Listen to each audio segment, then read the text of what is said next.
நன்றாக உபவாசித்து ஜெபித்து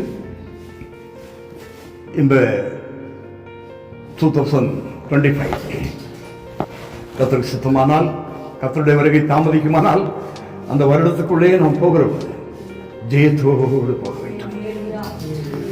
கர்த்தர் நமக்கு உதவி செய்வார். இங்கே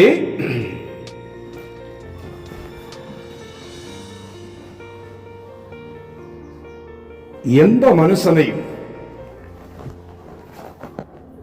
கிறிஸ்தேசுவுக்குள் தேறினவனாக நிறுத்தும்படி அவரையே நாங்கள் அறிவித்து எந்த மனுஷனுக்கும் புத்தி சொல்லி எந்த மனுஷனுக்கும் எல்லா ஞானத்தோடும் உபதேசம் பண்ணுகிறோம் என்று எழுதப்பட்டிருக்கிறது.